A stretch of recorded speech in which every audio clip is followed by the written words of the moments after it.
When performing a backup or restore of a Hyper-V guest virtual machine, the following error message is logged in the Windows Event Viewer.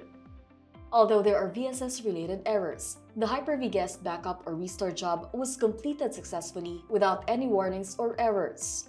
This VSS-related error is caused by a Windows VSS configuration issue. Take note, this error does not affect the integrity of the guest virtual machine backup or restore job.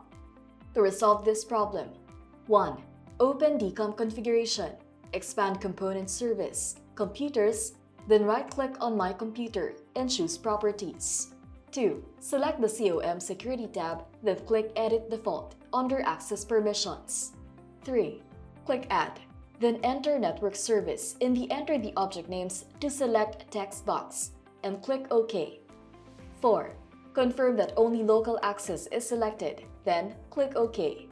And 5. Restart the Hyper-V host machine for the settings to take effect. If you want to learn how to secure your business and personal data, hit like, subscribe, and turn on notifications for more assay backup tips and insights.